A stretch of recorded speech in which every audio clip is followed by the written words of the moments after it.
सत्यम शिवम शरणम। श्री शिव भगवान को प्रणाम।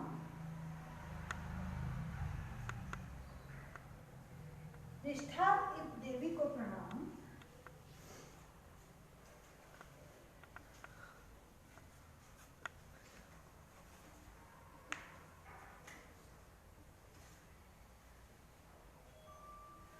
कृष्णेंद्र दरबार को प्रणाम।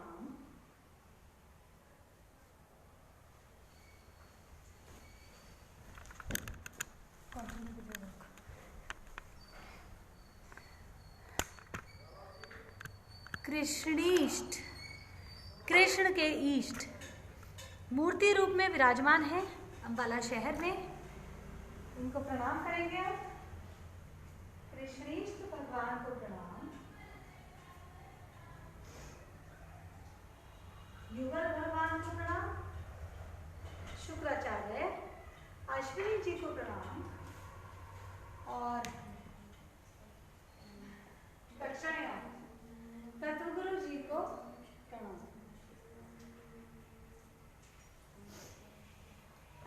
सभी तत्वों को प्रणाम करते हुए सभी तत्वों को प्रणाम।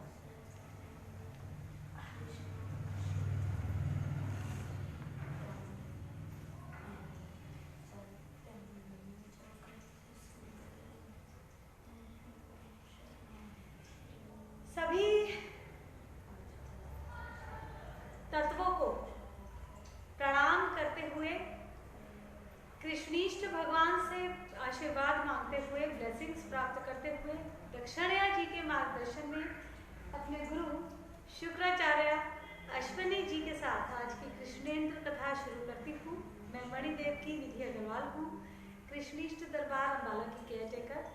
देवात्मा समाज नाम से एक संस्था की मैं सेक्रेटरी हूँ, जो संस्था कार्य करती है उन लोगों के लिए जो अपने जीवन लक्ष्य को प्राप्त करना चाहते हैं। उन्हें ट्रेनिंग प्रोवाइड कराती है, उनको अवेयरनेस प्रोग्राम्स चलवाती है। इस तरह के अगली पीढ़ी, अगली जनरेशन निश्चल बने, उसके लिए स्कूल में प्रोग्राम्स कंडक्ट कराती है देवात्मा समाज।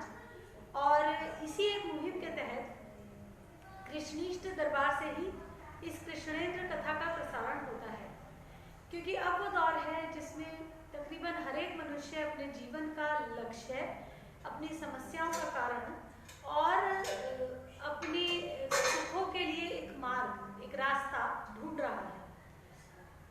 समय बदल चुका है, लोगों की सोच में परिवर्तन निश्चित रूप से आ रहा है। हम सतयुग की ओर हर रोज एक कदम आगे की ओर बढ़ा रहे हैं, लेकिन सतयुग में प्रवेश, सतयुग में एंट्री, निश्चल दुनिया में एंट्री अपनी अपनी योग्यता के अनुसार मिलेगी। कितनी जल्दी हम अपने आप को निश्चल कर सकते हैं, क्या है निश्चल होने का मतलब, इसी पर चर्चा आज की इस कृष्णेंद्र कथा में। शुरुआत करेंगे प्रार्थना से। माँ से प्रार्थना करेंगे कि माँ हमें शक्ति दे। माँ कौन? जिसने मुझे जन्म दिया है, और मेरी धरती माँ जो मुझे आश्रय देती है, रहने का स्थान देती है। दो माँओं से मैं प्रार्थना करूंगी। पुरुषों के लिए एक माँ और है, उनकी अगली जनरेशन की माँ, यानी कि उनकी पत्नी। पुरुष 3 माँओं से प्रार्थना करेंगे, मैं 2 माँओं से प्रार्थना करूंगी। ऐसे हाथ खोल लें और मेरे साथ बोल बोल कर गाएं। सिर्फ सुने नहीं, देखे नहीं, गाएं बोल बोल कर। इतनी शक्ति हमें देना माता, मन पे विश्वास कमजोर होना। इतनी शक्ति हमें देना माता, मन पे विश्वास कमजोर होना। अनेक रास्तों में है एक रास्ता,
होता है। इसलिए कर्म करने की दिशा, यानी कि किस कारण से तुम ये कर्म कर रहे हो, किस इंटेंशन से, किस मकसद से तुम इस कर्म को कर रहे हो और इसका समाज पर क्या इफेक्ट आएगा, ये समझते हुए ही डिसाइड करो कि ये करना है कि नहीं। तुम्हारे डिसीजन से फल निश्चित होता है। जो निर्णय तुम लेते हो उससे डिसाइड होता है कि तुम्हें क्या मिलेगा भविष्य में, उससे नहीं कि तुमने क्या किया। तुमने पूजा की या पाठ किया या किसी की सेवा की, लेकिन कर्म की दिशा ही निर्धारण करती है, तय करती है आपका भविष्य। वैसे तो हमारा भविष्य हमारे पास्ट में ही लिखा जा चुका है, जिसे हम डेस्टिनी भी कहते हैं। जो भी कुछ मैंने कमाया वो मुझे फ्यूचर में मिलेगा। My past rights my future.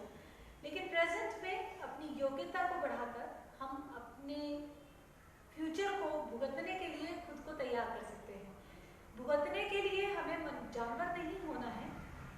मनुष्य योनि को योग योनि कहा गया है, जानवरों की योनि को भोग योनि कहा गया है। तो यहाँ मैं इन शब्दों को थोड़ा सा एक्सप्लेन करना चाहूंगी।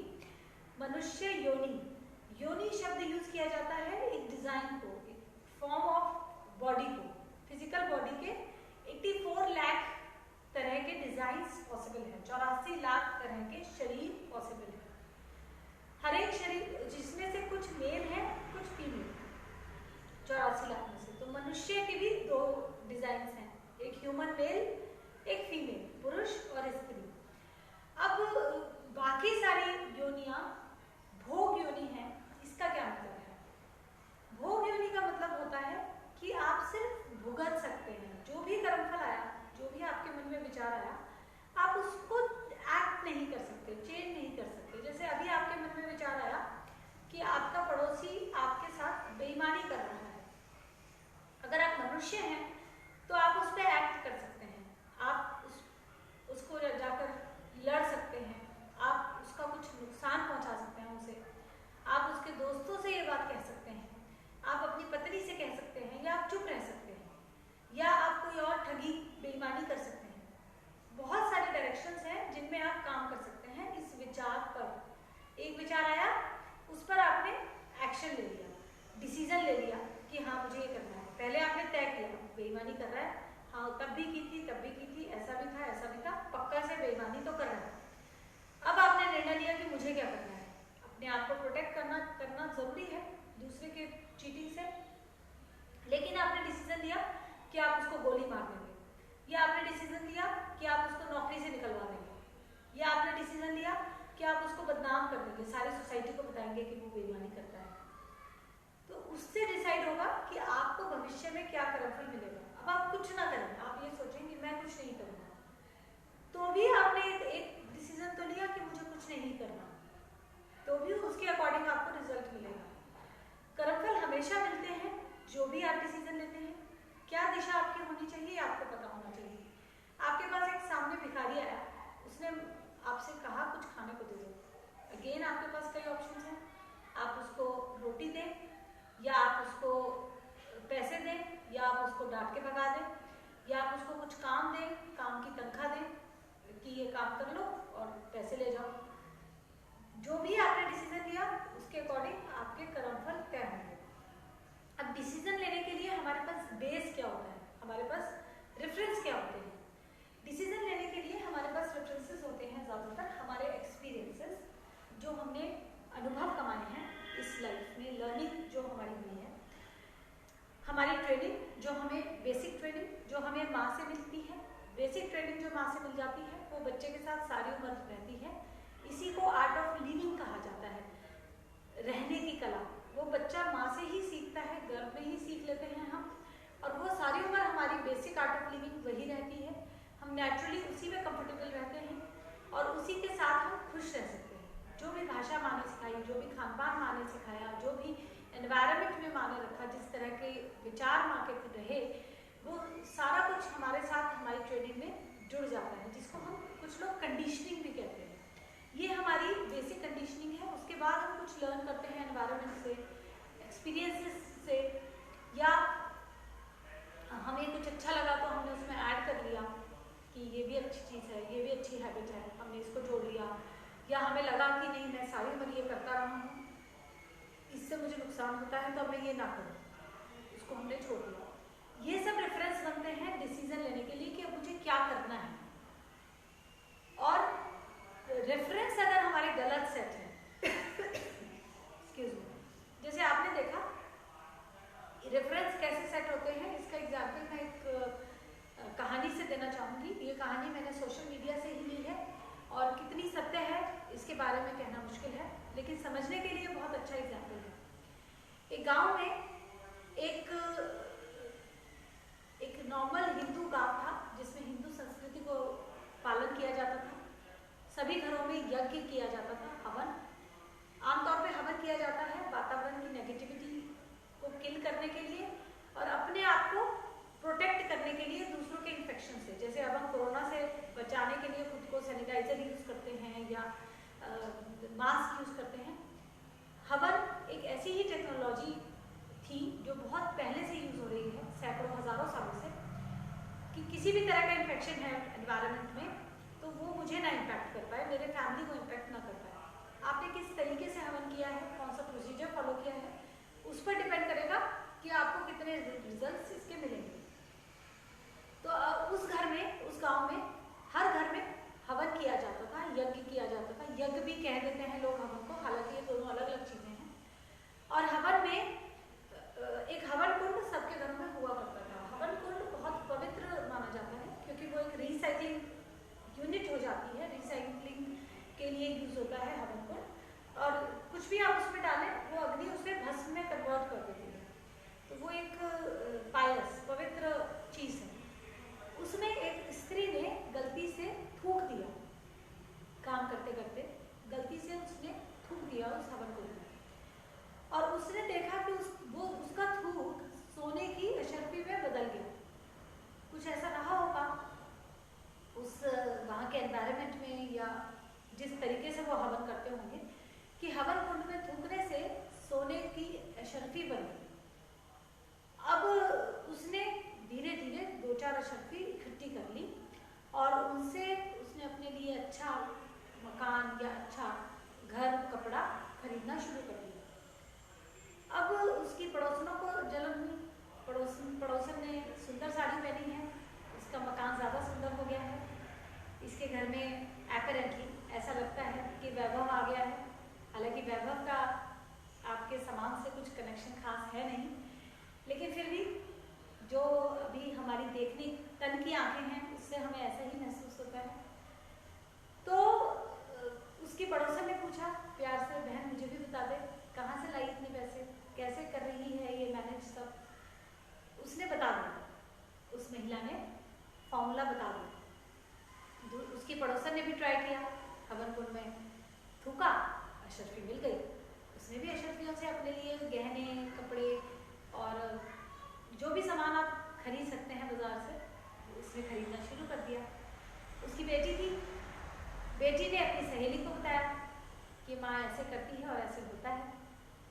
उसकी सहेली ने अपने घर में ट्राई किया और धीरे धीरे ये बात गांव में आग की तरह फैल गई और सभी महिलाएं उस गांव की, जो कि एक साधारण सा गांव हुआ करता था जिसमें लोग मेहनत करके रोटी कमाते थे और खाते थे, तभी इतना टेक्नोलॉजी उन लोगों के पास थी, इतनी एडवांस टेक्नोलॉजी कि हवन कुंड में से अशर्फी भी जनरेट कर पा रहे थे। ये टेक्नोलॉजी है और कुछ नहीं, लेकिन उस टेक्नोलॉजी को यूज करने के लिए उन्हें हवन कुंड में ही थूकना पड़ रहा था, जो कि अपवित्र कर रहा था उनकी उस रिसाइकलिंग यूनिट को, जो शायद उनके पुरखों ने लगाई हुई थी उनके घरों में। पर औरतों को अपना टेम्पररी बेनिफिट इसमें दिख रहा था। कैसा बेनिफिट ये डिफाइन करना मुश्किल है मेरे लिए, पर उसमें बेनिफिट दिख रहा था, लोग उसे फॉलो कर रहे थे।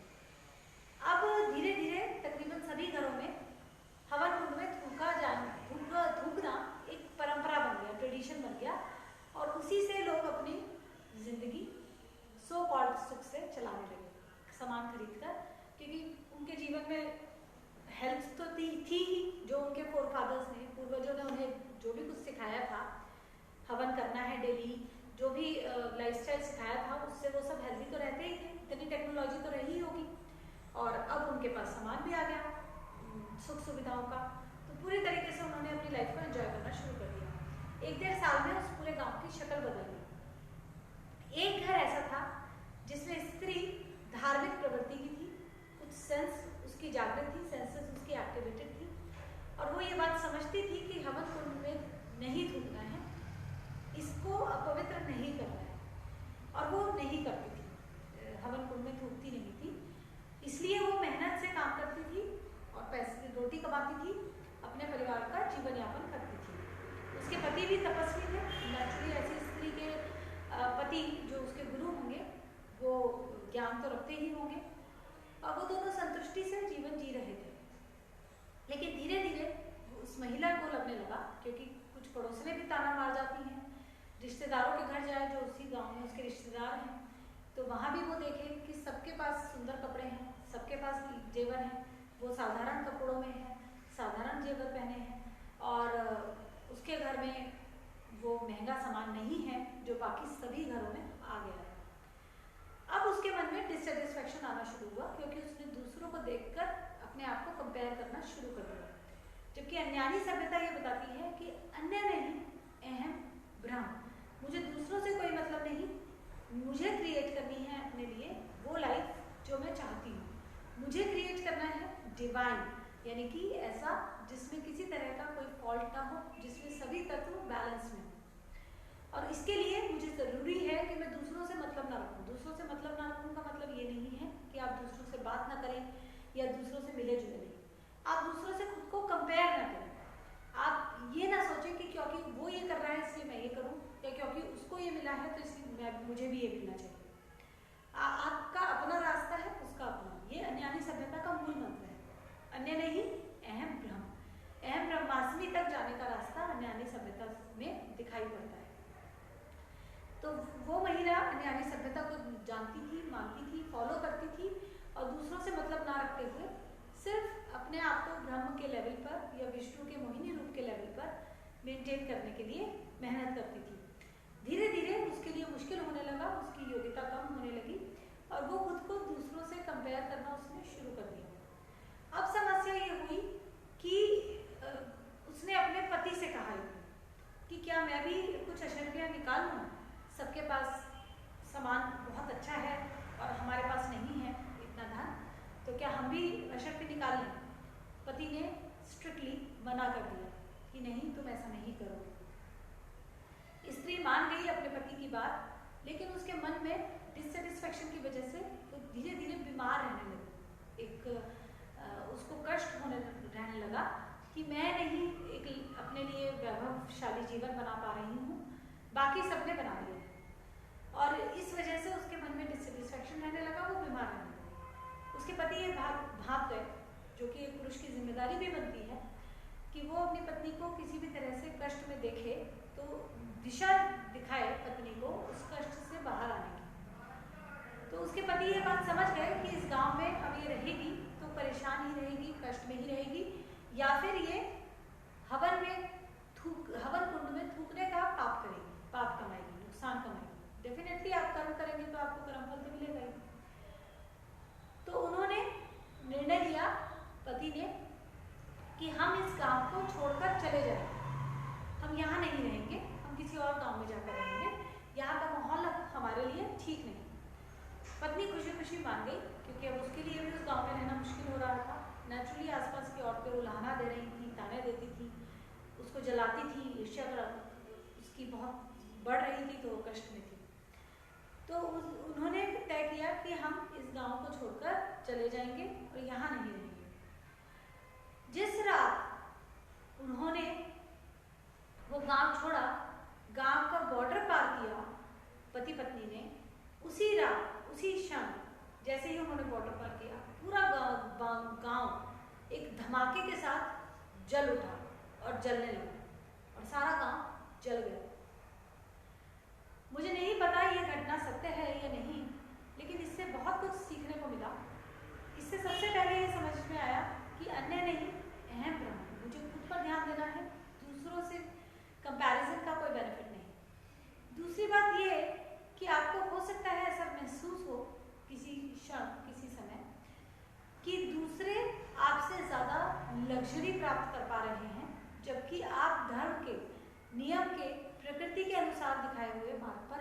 यानी कि जो वेदों के सिंक्रोनाइजेशन में है, जो आप मनुष्य के लिए रूल्स बने हैं उनके सिंक्रोनाइजेशन में है, आप उसी रास्ते पर हैं, लेकिन फिर भी आपके जीवन में लग्जरी नहीं आ रही, वैभव नहीं आ रहा, तो इसका मतलब ये बिल्कुल नहीं है कि आप गलत रास्ते पर हैं।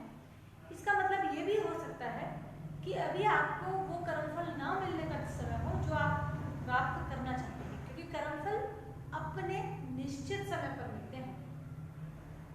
और एक स्त्री और एक पुरुष यानी कि एक कपल का पुण्य पूरे गांव को प्रोटेक्ट किए हुए था, और उनके गांव छोड़ते ही वो पूरा गांव धू धू कर जल उठा। उस एक कपल के पुण्य से ही उस गांव में जो सब लोग पाप करने लगे, जहां आप भगवान को बुलाते हैं, आह्वान करते हैं, अग्नि का हवन कुंड करते हैं मंत्रोच्चारण के साथ, जैसे भी आप प्रोसीजर फॉलो करते हैं और आपके पूर्वज करते रहे, आप उसी में थूक रहे हैं धन कमाने के लिए। तो नेचुरली आप अपने लिए बीमारियां या डिस्टर्बेंस तो कमा ही रहे हैं, लेकिन रिजल्ट उन्हें नहीं मिल रहा था, उनका कर्मफल उन्हें नहीं मिल रहा था, क्योंकि अब समय नहीं आया था। आपको आपका कर्मफल नहीं मिल रहा था उस स्त्री को, क्योंकि समय नहीं आया था। जैसे ही उसने बॉर्डर पार किया उस गांव का, वैसे ही वो गांव जल उठा, यानी कि सबका कर्मफल आया उस एक्टिविटी को करने का, जो निर्णय वो लेते थे कि हमें धन चाहिए इसलिए हम हवन कुंड में भी थूक देंगे, हमें धन चाहिए इसलिए हम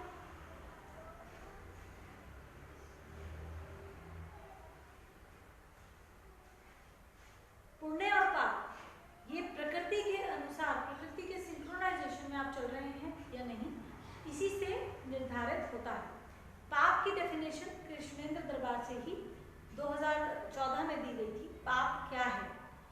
पाप है दूसरे को भूखा रखना। पाप की डेफिनेशन है दूसरे को भूखा रखना। अब ये दूसरा कोई भी हो सकता है, आप खुद भी हो सकते हैं। आप खुद को अगर भूखा रख रहे हैं ये भी पाप है, आप किसी और को भूखा रख रहे हैं तो भी पाप है। इसका मतलब ये नहीं है कि आप भूखे को देखेंगे तो रोटी देंगे, नहीं, आपको नहीं रखना है किसी को भूखा, यानी कि आप इंश्योर करें कि जो लोग आप पे डिपेंडेंट हैं वो भूखे ना रहें। आप पे डिपेंडेंट कौन है? 2 वर्ष तक बालक माँ पे डिपेंडेंट है, माँ पर निर्भर करते हैं, उसके बाद भी अगर माँ ने आत्मनिर्भर नहीं बनाए हैं बच्चे, तो माँ पर ही वो निर्भर है, क्योंकि स्त्री ही जन्म देती है बच्चों को, तो स्त्री का ही काम है उनको पालना। ये प्रकृति ने इंश्योर किया है, प्रकृति ने इस तरह से डिजाइन बनाया है। अब स्त्री पाल पाए बच्चे को, इसलिए प्रकृति स्त्री को दूध देती है, वो जो कि बच्चा जिससे 6 महीने तक पलता है। उसके बाद माँ बच्चे को सिखाती है कि अपनी जरूरतों को कैसे पूरा करना है, और बच्चे को अगर उसने अपनी जरूरतों को पूरा करना सिखा दिया है तो माँ की जिम्मेदारी पूर्ण है। अगर नहीं सिखाया है तो माँ की जिम्मेदारी बनती है, क्योंकि दूसरों को भूखे रखना पाप है, और खुद को भूखे रखना ही आपको लालच की ओर धकेलता है। अपनी नीड पूरी ना करना ही ग्रीड की ओर लेकर जाता है।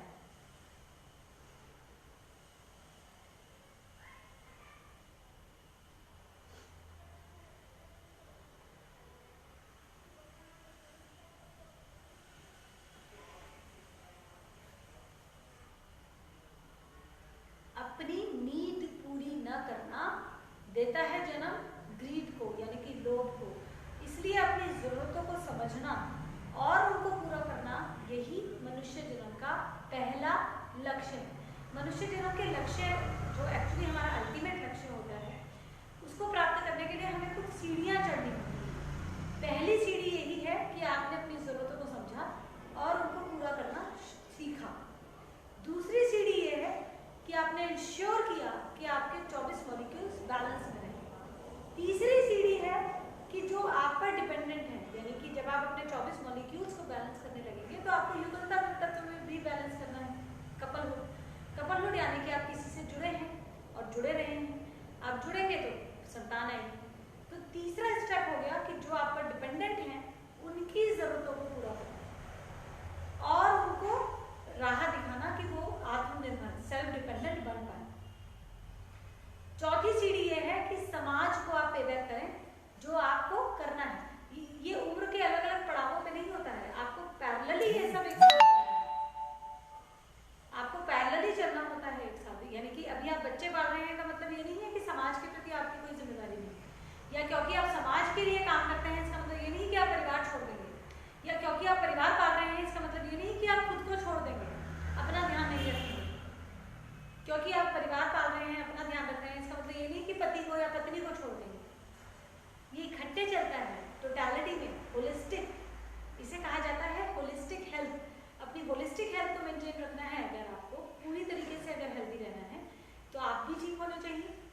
पति भी ठीक होना चाहिए या पत्नी, आपके बच्चे भी निरोगी हो, उनमें कोई बीमारी ना हो, आपके घर में एनवायरनमेंट ठीक हो, आपके रिलेशंस ठीक हो आपस में, आपका करियर ठीक हो, जहाँ से आप पैसे कमाते हैं, रोजी रोटी कमाते हैं, समाज में आप अपनी जिम्मेदारी को निभा रहे हैं, तब आपके जीवन पूरी तरीके से हेल्दी रहता है, जिसको हम लग्जूरियस लाइफ का नाम देते हैं, वैभवशाली जीवन। अब हम एक पोयम गाएंगे, उसके बाद आगे की कथा सुनेंगे।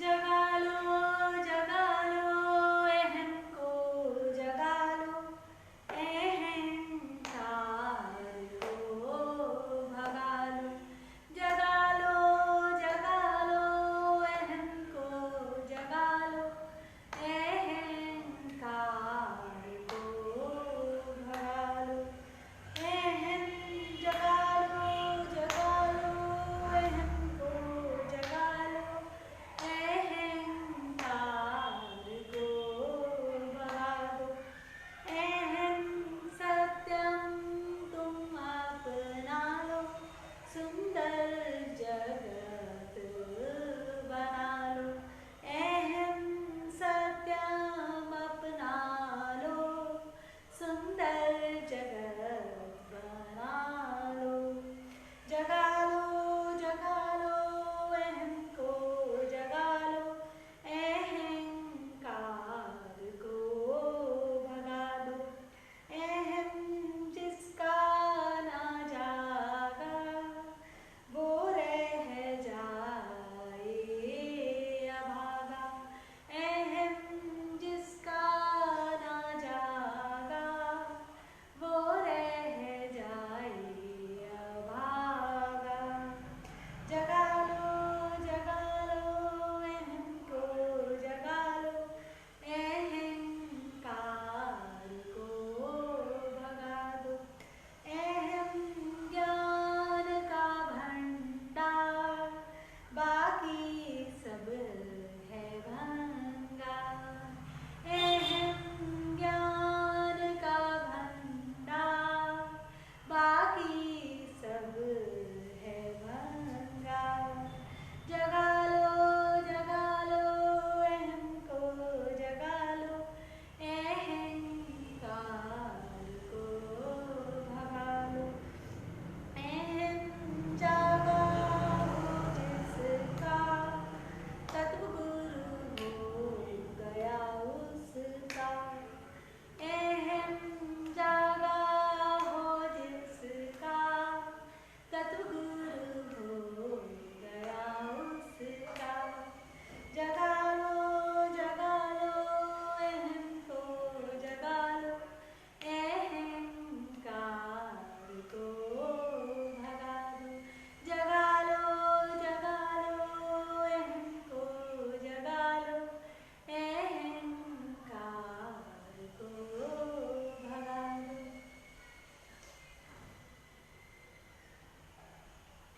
अहम और अहंकार ये दो अलग अलग शब्द हैं।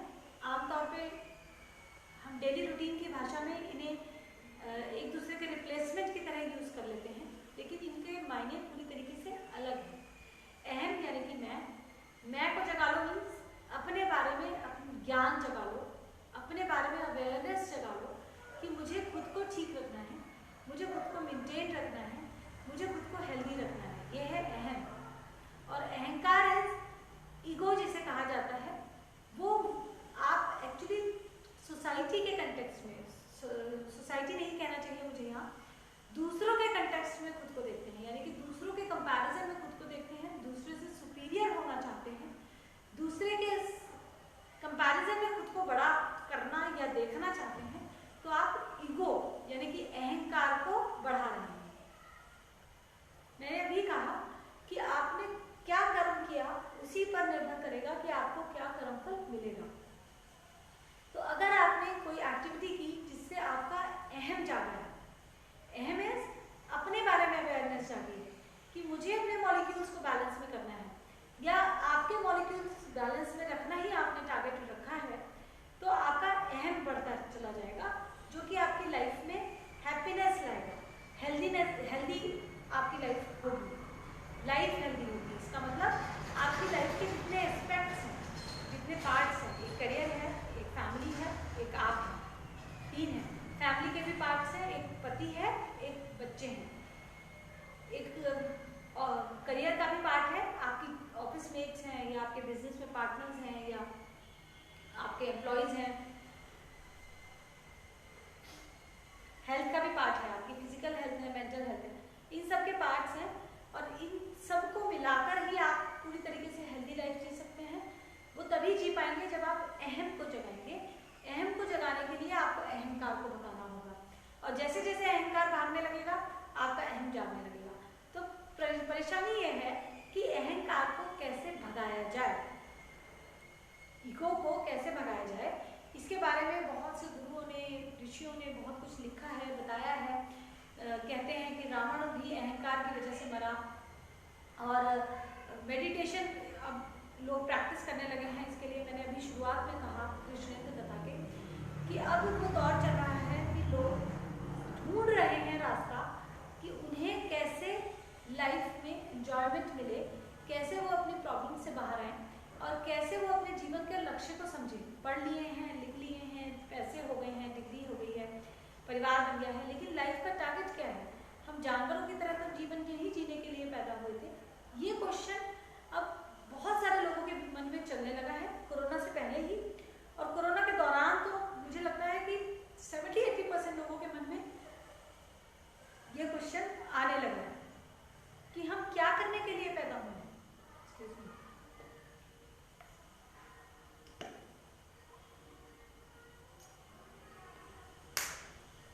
क्योंकि साइंस से विश्वास उठा, आपका ध्यान आउटसाइड बाहर से हटा, अपने परिवार पर लगा, खुद पर लगा, अहम जागा थोड़ा सा, तो ये मन में क्वेश्चंस आने शुरू हुए। तो ईगो को कैसे हटाया जाए, अहंकार को कैसे हटाया जाए, इसके बारे में एक पोएम लिखी गई है। ईगो है नारी का कहना, कम ना इसको तुम कभी करना।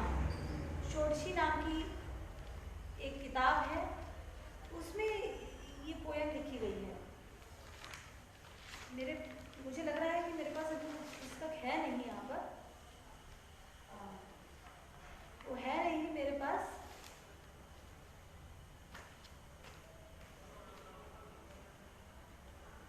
ये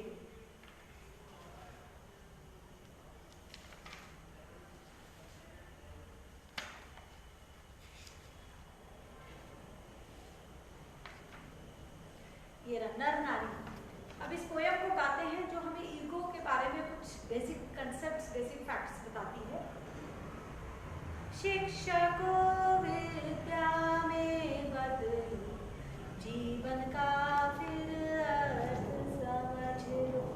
शिक्षा वो है जो हम स्कूल से प्राप्त करते हैं, जैसे मैंने कहा हम एक्सपीरियंसेस गेन करते हैं, हमारी कुछ लर्निंग होती है जो हमें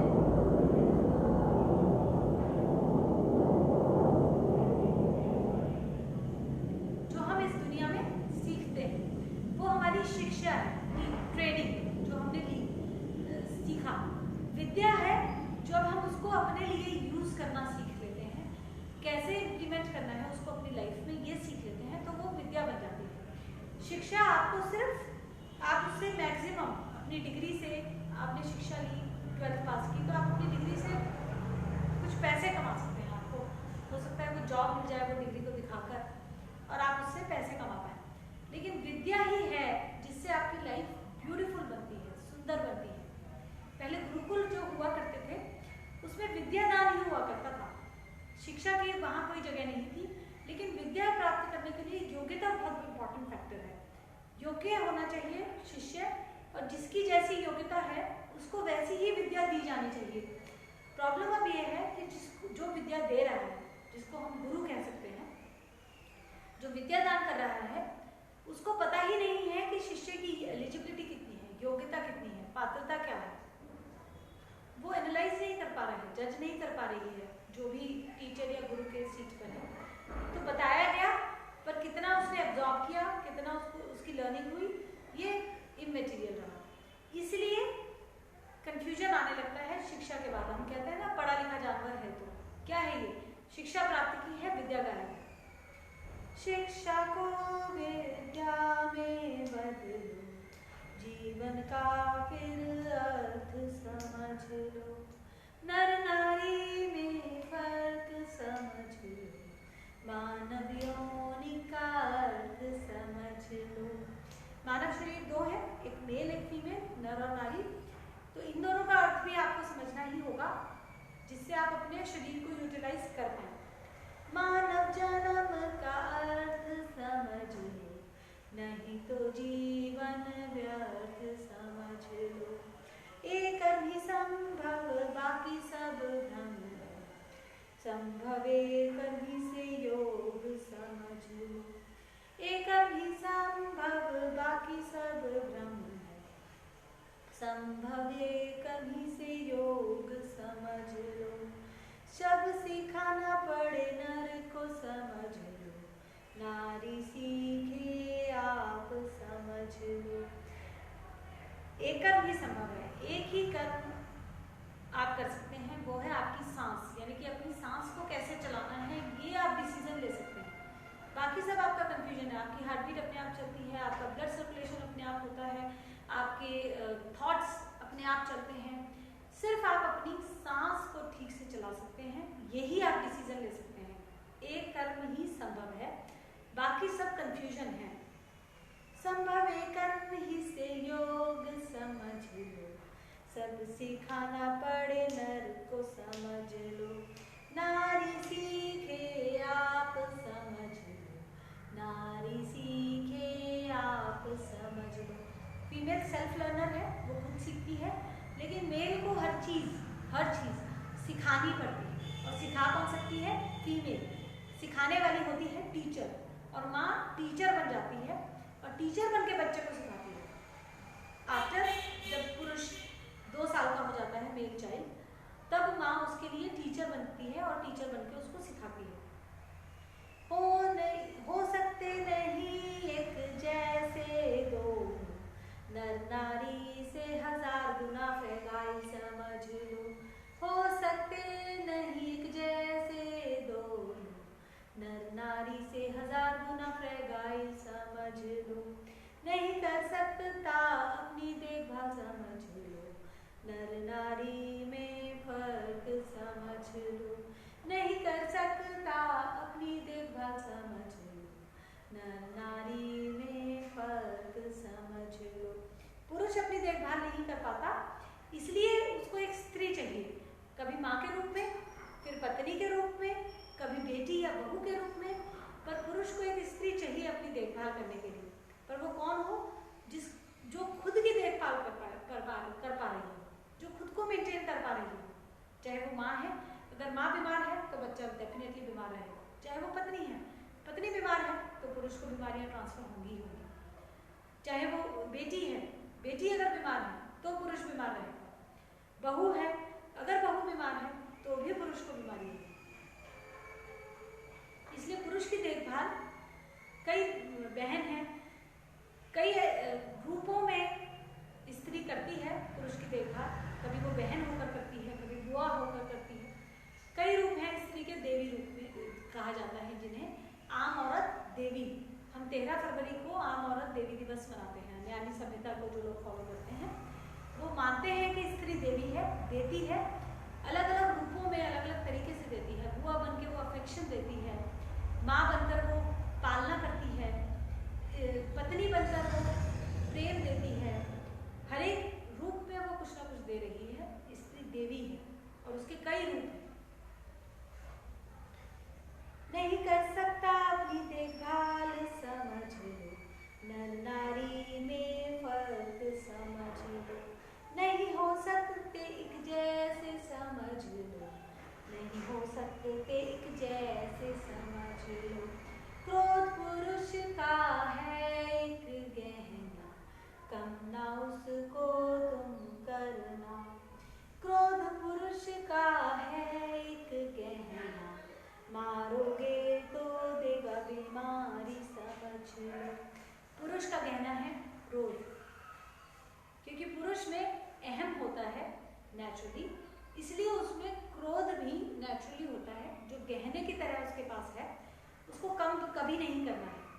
क्रोध का क्या उपयोग सीख लो, कर्मफल ये भुगताता आराम से। कर्मफल ये भुगताता आराम से, जो कर लो इसका उपयोग समझ लो। शिक्षा को विद्या में बदलो, ईगो है नारी का गहना, कम दिशाहीन ना इसको रखना। फीमेल का गहना है ईगो। ईगो यानी कि अहम फीमेल के लिए गहना है। दिशाहीन इसको नहीं रखना। अगर ये दिशाहीन हो जाएगा तो वो अहंकार बन जाएगा। अहंकार में वो खुद को कंपेयर करना शुरू कर देगी दूसरों से। जलसी, मोह, लालच इसी की वजह से आने शुरू होता है और बीमारियां शुरू हो जाती हैं आने, क्योंकि टनल ऑफ लव एक हमारी टनल होती है, उसमें डिस्टर्बेंस आनी शुरू हो जाती है। तो इसलिए ईगो नारी का गहना है, इसको कम नहीं करना, नहीं तो रहोगी सदा बीमार, नारियों का यही उपयोग, अगर दिशा ठीक हो तो होगा योग, अगर दिशा ठीक हो तो होगा योग। अगर आप ठीक दिशा में चल रही हैं तो योग जरूर होगा। ईगो रखे नारी को निरोग, मानव योनि का एक उपयोग, एक निसंभव वो है योग, नर नारी का ही संभव है योग। पुरुष और स्त्री जुड़ सकते हैं, उनको इस तरह से डिजाइन किया गया है ह्यूमन मनुष्य में, खासतौर से स्त्री और पुरुष पूरी तरीके से एक हो सकते हैं, जुड़ सकते हैं। जो रखे सर्व समाज निरोग, और समाज भी तभी निरोगी होगा क्योंकि समाज बनता है परिवार से, परिवार बनता है युगलता से, योग से, पति पत्नी के जुड़ने से। इसलिए पति पत्नी का जुड़ना ठीक होना चाहिए, जिसके लिए पुरुष भी निरोगी हो, स्त्री भी निरोगी हो। पुरुष निरोगी तब होगा जब क्रोध को गहना बनाना सीखेगा, अपने लिए दवाई बनाना सीखेगा, और स्त्री निरोगी तब होगी जब ईगो को सही दिशा में रखेगी और गहने की तरह इस्तेमाल करेगी अपनी ऊपर। एकर करना है मानव योनि का उपयोग, अगली पीढ़ी को देना सब सहयोग। फिर अगली जनरेशन को ये सिखाना है, तभी समाज रहेगा पूर्ण निरोग, तब होगा संभव जीवात्मा परमात्मा का योग, तभी मुक्ति का मार्ग दिखेगा, जब हो जाएगा दिशा का ज्ञान, जब हो जाएगा दिशा का ज्ञान।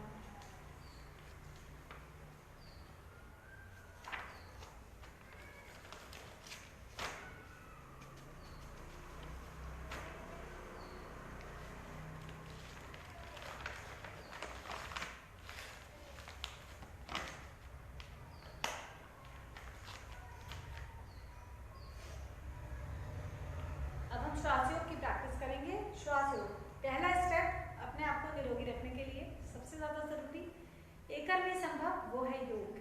अपनी सांस को ठीक रखना आपके लिए पॉसिबल है, सिर्फ आपको प्रैक्टिस करनी है। श्वास योग की प्रैक्टिस मेरे साथ करिए। धीरे धीरे सांस लेंगे, धीरे धीरे सांस छोड़ेंगे।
हम 2 मिनट सांस की प्रैक्टिस करेंगे, 3-4 मिनट सांस की प्रैक्टिस करेंगे, उसके बाद हम कृष्णांश आरती करेंगे।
कृष्णेष्ठ भगवान की जय। दक्षिणायन गुरु जी की जय।